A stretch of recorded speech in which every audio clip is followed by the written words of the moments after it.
No, thank you very much.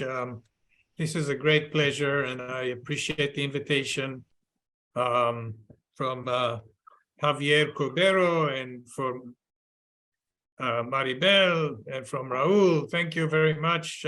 This is the only better thing would be to be there in person, but this is maybe next year. This is as we mentioned, this is an important topic which has had its share of controversy, and I will try to go over the important parts of this controversy. Just would like to make sure that you can see. Okay. Yeah. My conflict of interest. Can you see my conflict of interest? I'm a full-time employee of Eli Lilly and Company, but I really have no conflict of interest in relation to this presentation. And this is what I will talk about briefly. I'll mention the definition of causality assessment, briefly discuss the general classification of DILI and various DILI phenotypes, just to illustrate the complexity of why causality assessment is so complicated. Mention DILI case definitions, the grading system for causality assessment, RUCAM versus RECAM, of course, and a little bit about the role of biomarkers and causality assessment in patients with pre-existing liver disease. So that's a little bit ambitious. Hopefully, I'll manage this in 40 minutes. But the first thing I wanted to make sure we have a clear understanding is what is actually a causality assessment for respect to DILI. In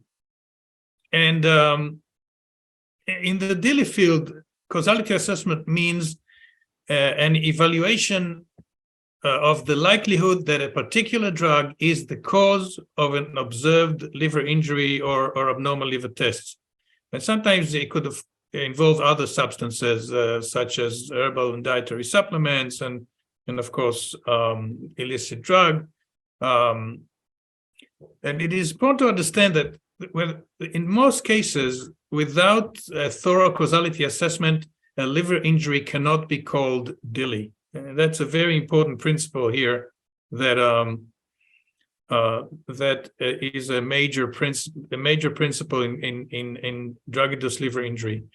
One of the major challenges in causality assessment is the fact that DILI is actually can appear in very different clinical and histological presentation that may be responding to different treatments, may have different outcomes and different pathogenesis and predisposing factors. So you can actually say that although we call it by one name, DILI, it is actually a group of entities that can look and behave very, very differently from each other.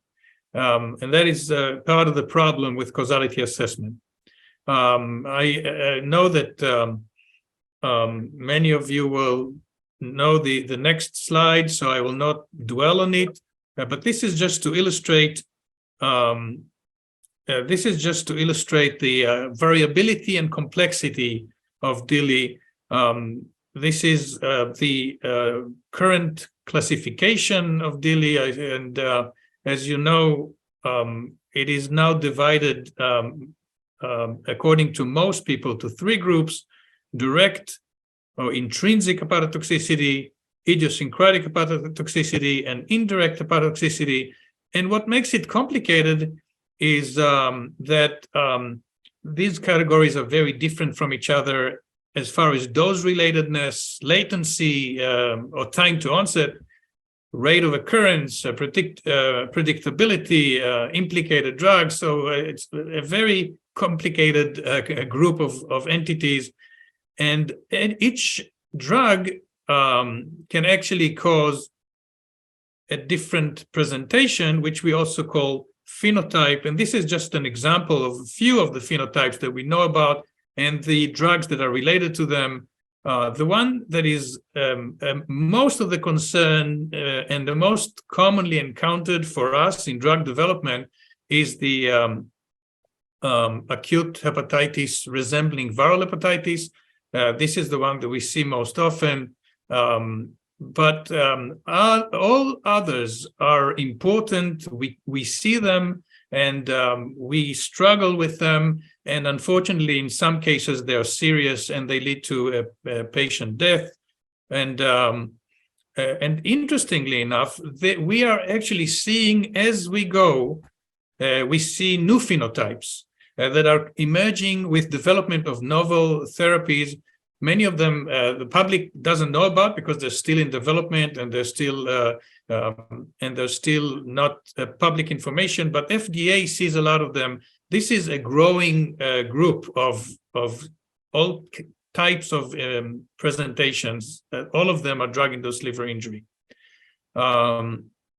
So how do we define a DILI case? Just to make sure we are all on the same page here. So this is an international group of experts that proposed these criteria in 2011, and basically what they said is that any one of the sorry about that. That might happen. Any one of the following criteria is indicative of DILI once other causes have been systematically excluded. ALT of more than 5 times, ALT of more than 3 times plus bilirubin of more than 2 times, upper limit of normal, ALP of more than 2 times when the source is the liver, not other sources such as bone. This sentence actually right here that I underline is the basis for the need for causality assessment, because many times the diagnosis is per exclusion. And by the way, I know most people in this audience know this, but why did this group require ALT elevation of 5 times upper limit of normal or higher to define DILI and not just any ALT elevation? The reason is that mild ALT fluctuations are extremely common and can be caused by many causes, such as mild underlying liver disease, like non-alcoholic fatty liver disease. Very common fluctuations could cause elevations, and many daily events like exercise, certain foods, alcohol, and many other causes. So the requirement that all other causes must be excluded is extremely important here. And the other thing that is very important to remember, and I will mention it a little bit later, that these criteria change completely when the patient has pre-existing liver disease. So all these cutoffs are actually different when we enroll in a clinical trial a patient that already has ALT elevation. Sometimes we enroll patients with ALT of 5 times upper limit of normal at baseline. So of course, all of these definitions are changing.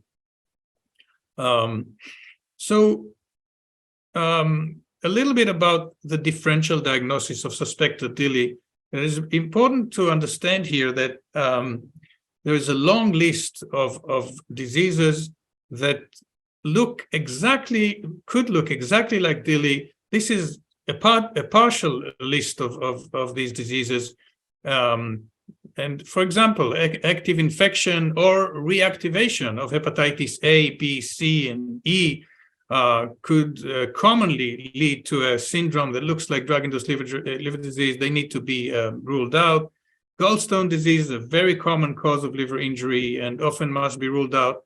Alcohol-related liver disease is also an important cause of liver injury that must be excluded based on the patient's history and clinical picture.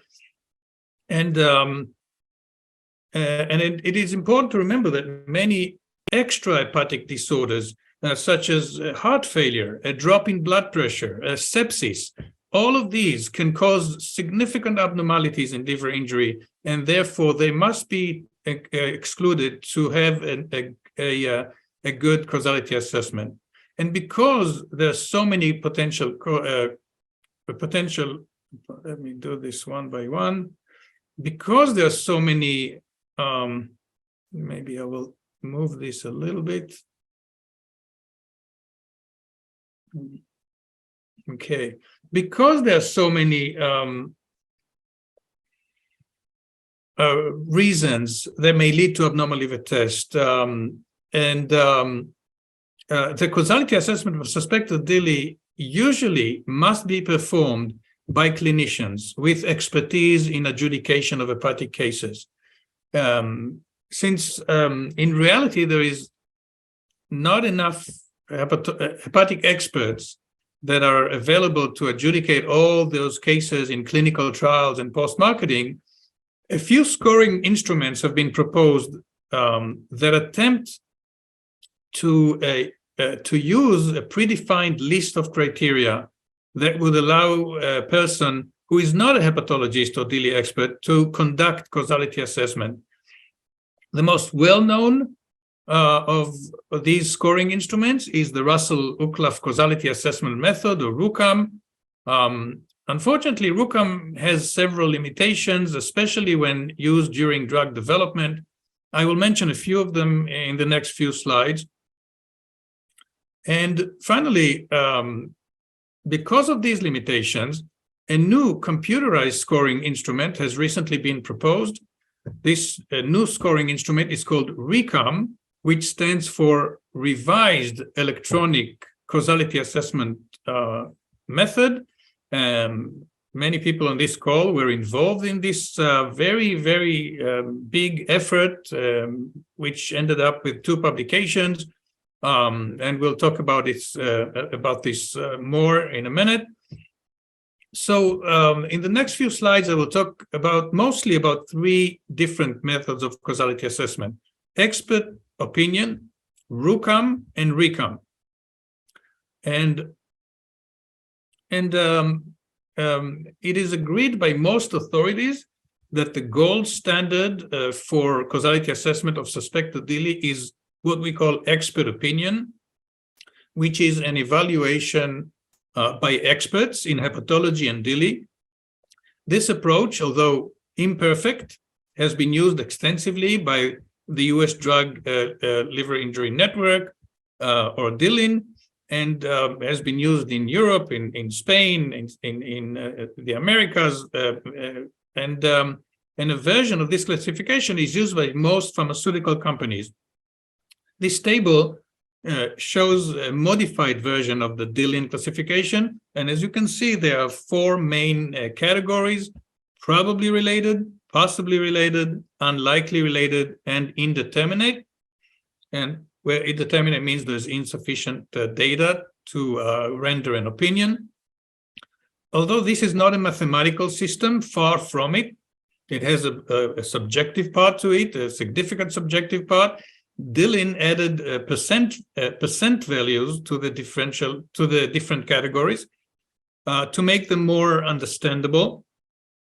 And as you can see, unlikely related means that the likelihood is less than 25% that the drug caused the liver injury. Possibly related means that likelihood is between 25 and 49%. And probably related means that the likelihood is 50% or above. And this is an important part here. In other words, it means that it is more likely than not that the drug was the cause of liver injury. It's almost like a legal definition. In the original DILIN, by the way, original DILIN classification, the high likelihood category is broken into 3 categories. Probably related is 50% to 74%. Highly likely is 75 to 94%, and definitely related is 95 and above. Most pharmaceutical companies have decided that there is rarely sufficient information and expertise to go to such granularity, and have combined these 3 categories into one, the probably related, which is 50 to 100. And this has been acceptable for most regulatory agencies because from the regulatory standpoint, there is really no difference. Probably and above means it is likely that the drug caused the injury. Now, moving to the RUCAM method, the RUCAM scale was introduced in 1993 after an international meeting, which was supported by CIOMS. It has been widely used in DILI studies and case reports, but there has been low uptake by practicing clinicians, mostly due to unclear use of instructions and some subjective nature of the criteria. Despite common use, there has been an ongoing controversy on the accuracy and usefulness of RUCAM, especially in drug development. An updated RUCAM version was proposed in 2016, published, but most of the limitations were not completely resolved. And although it was proposed as a simple scoring system, RUCAM requires knowledge and expertise in hepatology and DILI. So it is not easy for a person who is completely out of this field to use RUCAM. It doesn't make it very user-friendly. An additional drawback is that some of the criteria used by RUCAM are not evidence-based, and I'll mention this in a minute. And clinical trials have shown poor inter-rater and intra-rater reliability. In essence, RUCAM is based on awarding points for 7 components and assigning causality rank based on the total score. The likelihood of relationship may range between excluded, if the total points are 0 or less, and highly probable if the total points are more than 8. This slide shows the scoring page, which was taken from the original article on RUCAM. My apologies for the small print.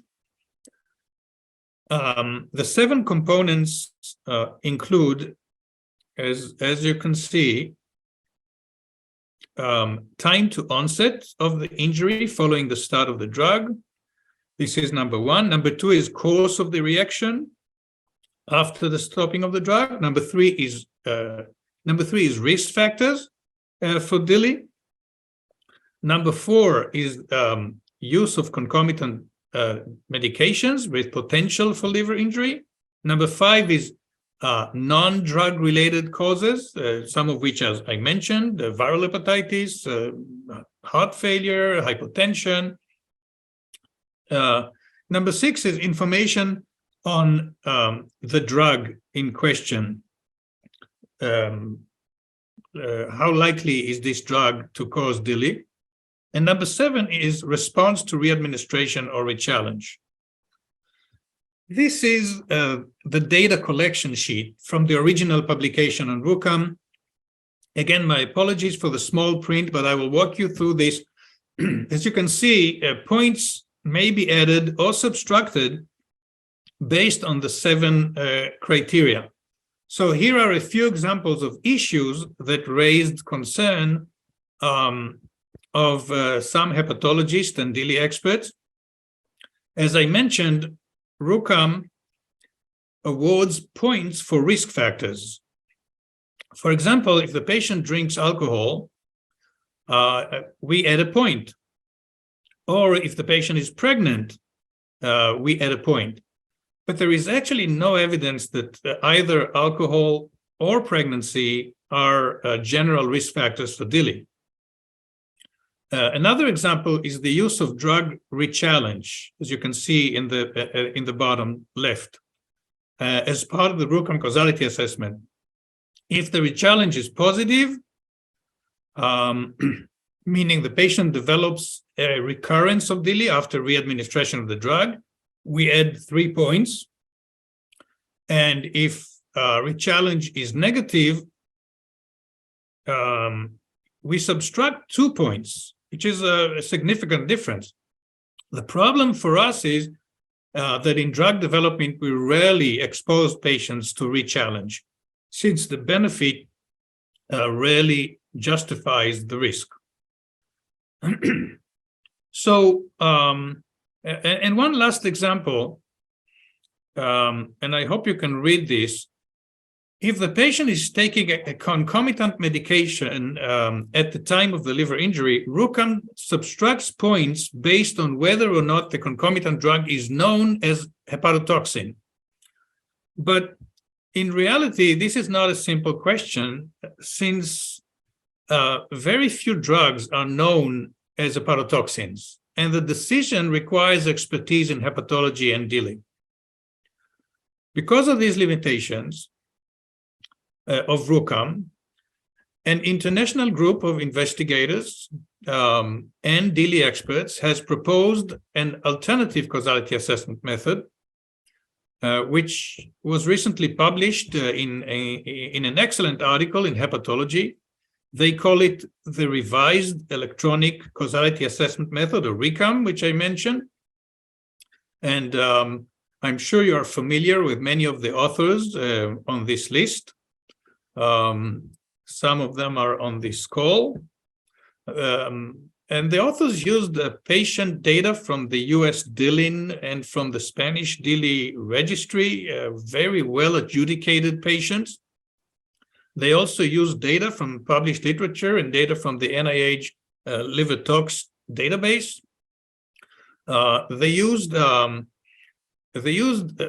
They made substantial changes to some of the criteria by using iterative computer modeling and testing subsets of single case agents to optimize performance. They ended up deleting criterion number 3 and 4. The risk factors and competing medications were removed.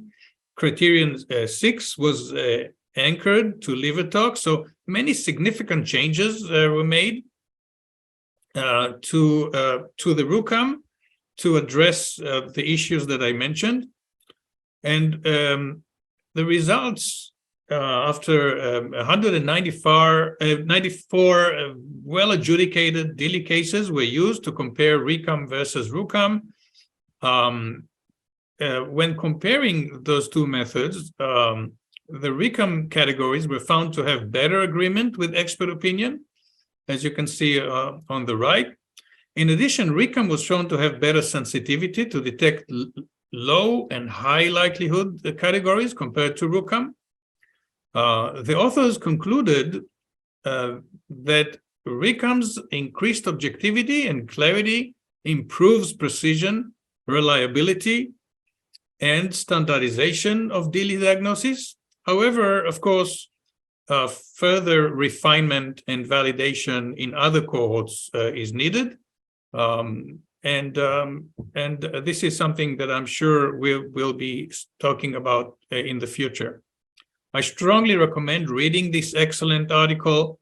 And for those who have special interest in this topic, I would also recommend reading an excellent review article by Paul Hayashi, Maribel Lucena, and Bob Fontana in the American Journal of Gastroenterology about this new causality assessment method. I will now say just a few words on the use of biomarkers for causality assessment of DILI. And again, unfortunately, I have to touch a little bit of sensitive areas, but I'm happy to do so. As of today, and this is basically the bottom line, there is no qualified biomarker that can be used to diagnose DILI or to assist with causality assessment. However, a few publications in recent years have suggested that some new biomarkers, such as HMGB1, keratin 18, and others that you can see here on this slide, can improve causality assessment. Unfortunately, the publications about these biomarkers were found to be based on data which was manipulated and was unreliable.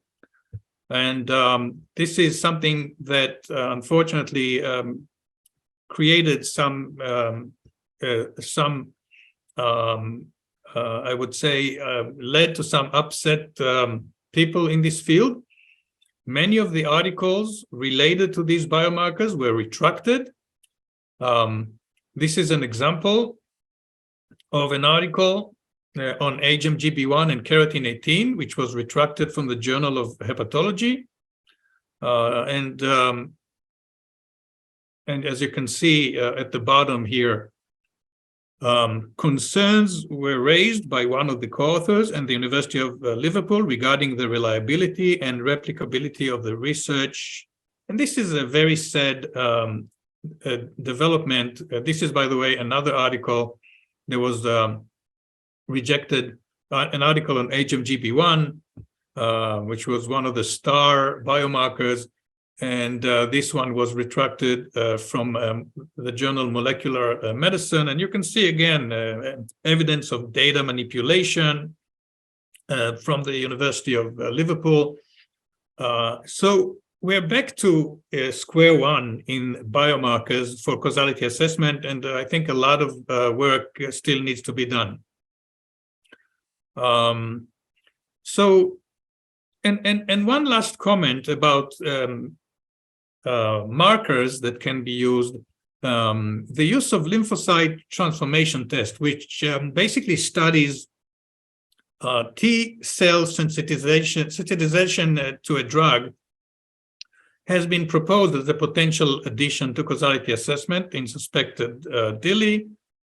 This test is based on in vitro incubation of patients' peripheral mononuclear cells with the suspected drug.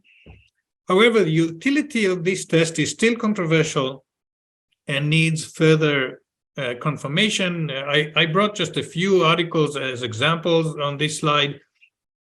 Two of them support the use. One of them does not support the use of this test. So I think there's still work to be done. I will conclude with a few words on causality assessment in clinical trials of patients with pre-existing liver disease. This is a very important emerging field. And as I'm sure many of you know, there is an increasing number of clinical trials that enroll patients with pre-existing liver disease, such as non-alcoholic fatty liver disease, NASH, hepatitis B, hepatitis C, alcohol-related liver disease, and metastatic liver disease. Except for rare examples, there is no consistent evidence that underlying liver disease increases the likelihood of idiosyncratic DILI, although it might make it worse when it occurs. However, the DILI phenotype may be considerably different when superimposed on an underlying liver disease, and that makes causality assessment even more difficult than it is. The presence of an underlying liver disease may be difficult to differentiate from a fluctuation of the underlying pre-existing liver disease. And that, of course, creates a whole new area of difficulties. Currently, there's no formal regulatory guidance on causality assessment in patients with pre-existing liver disease. However, there is a growing number of consensus papers and guidelines on how to approach such patients in clinical trials. You can find some of these guidelines.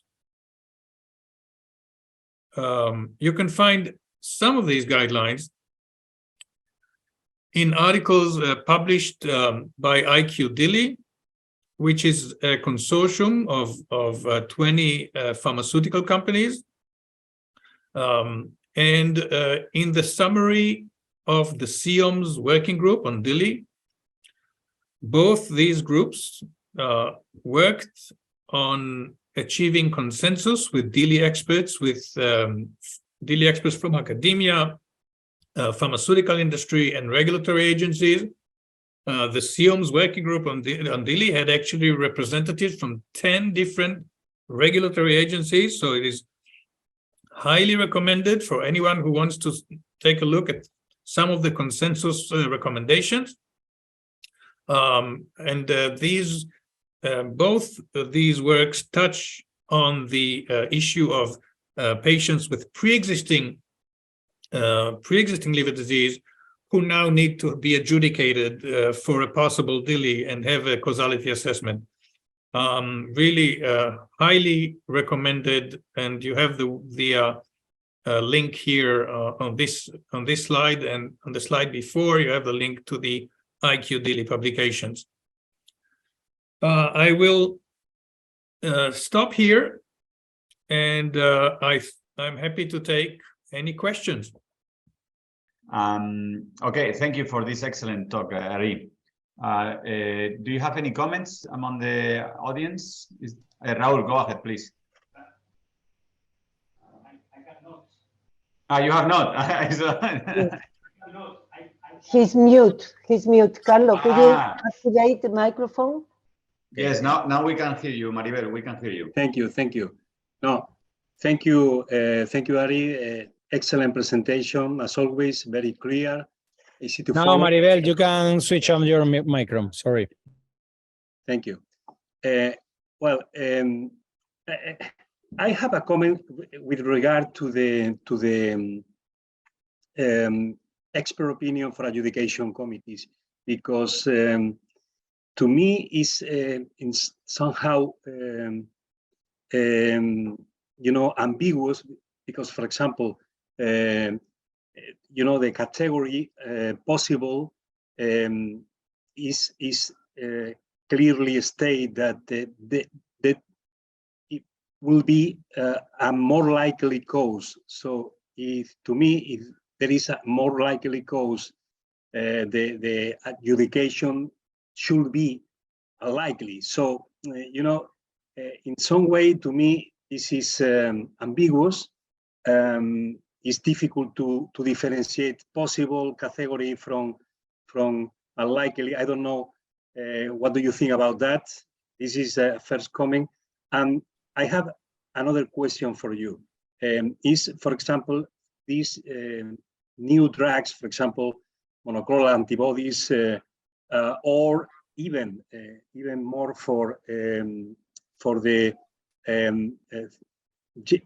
gene therapy, because the viral vectors are inducing, as you know, in cytotoxic T-cell reaction with elevation in transaminase. Do you think that this new way to induce liver injury is going to change in some way, the definition, the thresholds? What do you think about that?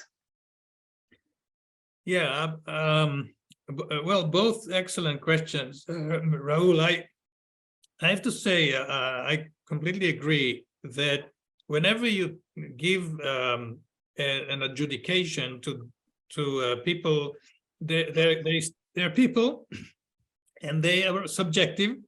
So it is always the cutoffs are very important here.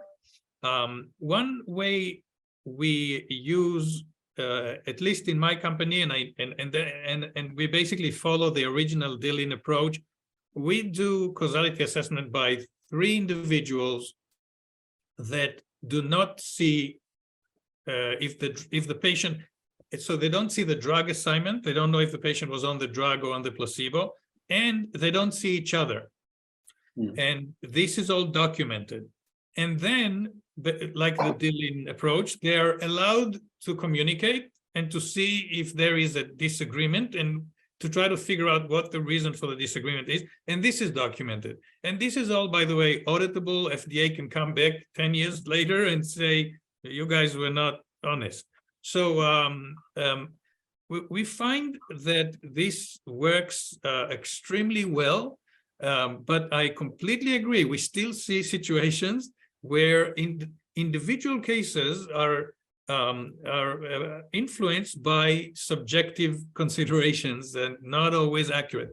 This is not mathematics. This is far from mathematics, and I completely agree about this. The other question I think is critically important, as this is what I mentioned in one of the slides. We are now seeing a whole new development of DILI phenotypes because of all these new drugs, gene therapy, siRNAs, and long-acting large molecules that completely changed the way we see DILI.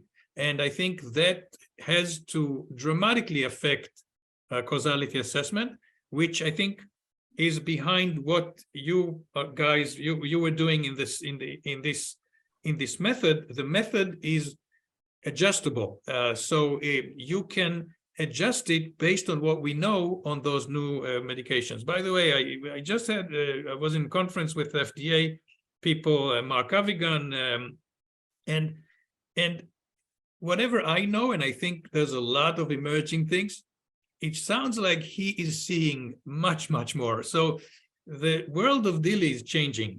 It has now all kinds of new entities, and exactly as you said, this will have to be adjusted, and causality assessment will have to adjust because of those new entities. Thank you very much. We have a question from Federica Pedica. Federica, go ahead, please. Thank you so much. Wonderful presentation. I'm sorry that I missed the very early part. So maybe I missed it, but what's your personal position concerning liver biopsy in terms of defining the pattern of drug-induced liver injury? Well, thank you. This is an excellent question. I didn't mention liver biopsy. If it was up to me, we would do it much more than we do, but we are limited. So many times we would love to see the histology, but if ALT is now starting to go down and or has normalized, we don't feel that it's justified, and we need to have a very complicated informed consent process. But definitely in cases where there's a combination of we don't understand what is going on and it's not getting better, we use biopsies, and we many times discover things that we could not imagine that were going on, and biopsies could influence our decision a lot. There is a story that is ongoing, and it happened about 2 years ago in a company called CymaBay. If you want to Google it, I'm sure Raul is familiar, and Maribel and others. I mean, liver biopsies in patients with NASH that led to a thought that there is a drug-induced liver injury based on the biopsies. And so biopsies in this case destroyed the whole program, and eventually probably not justified. So I am completely, I think biopsies can be very important, very influential. The only problem is we are limited by the justification. Whenever it's justified, we do it. I hope that answered your question, Federica. Thank you. Thank you. Any other comments or questions?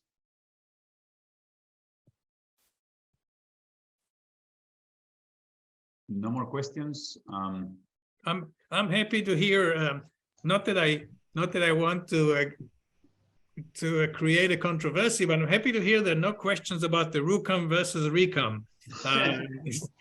So I'm delighted. I think this is a huge development in this field, but I know some people, and I'm sure you people in the audience will hear from those people, are very attached to RUCOM and have strong sentiments about RUCOM. And I think this will still be a back and forth about which one is better and which one should be used.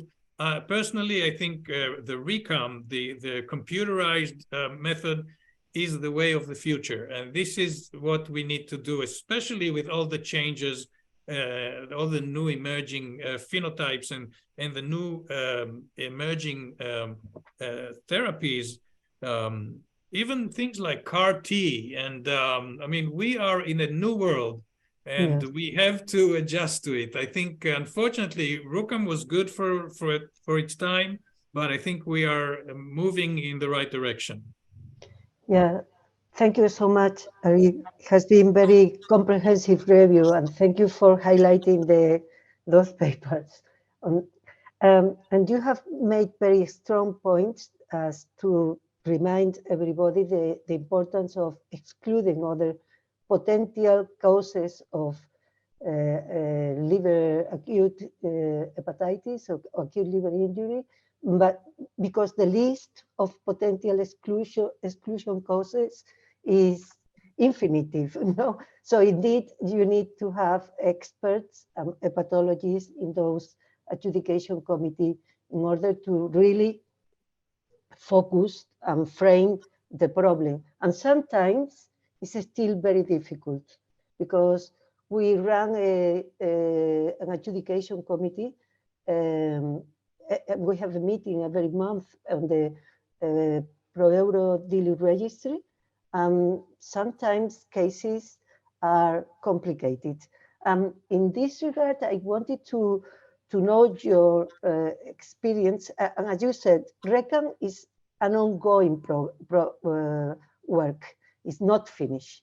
It was developed for just a single drug, which you know is not really very the most usual case that presents in clinics, but it's not for herbals and dietary supplements.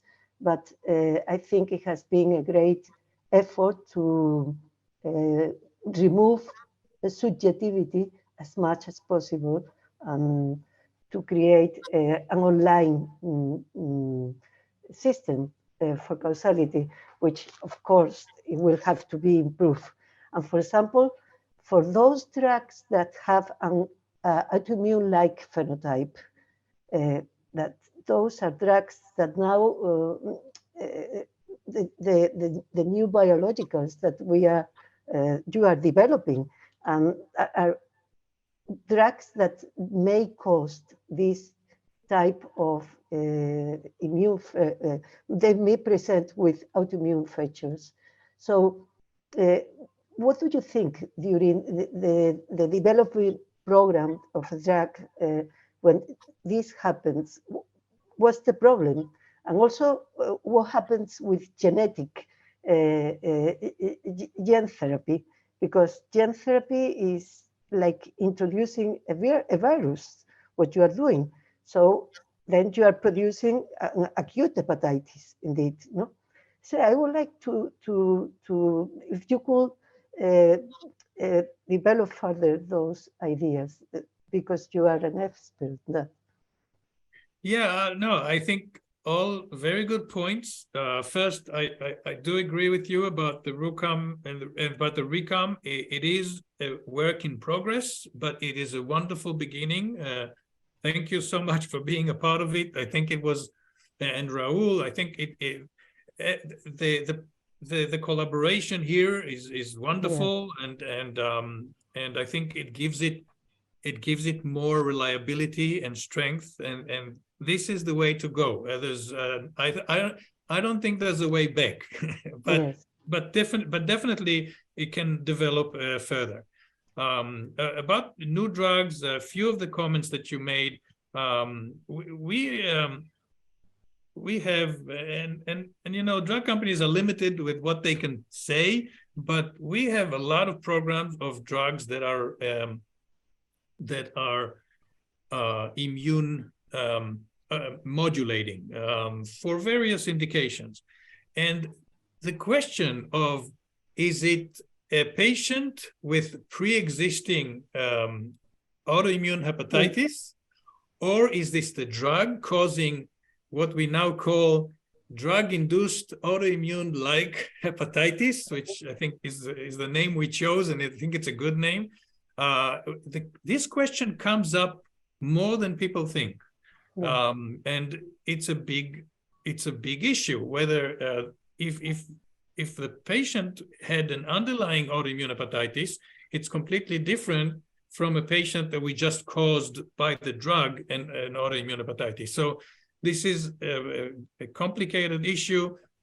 It always helps if you have a biopsy, and if the biopsy shows advanced fibrosis, it's very helpful, and not to the patient, but it's helpful for the causality assessment. But yeah, it's a big issue.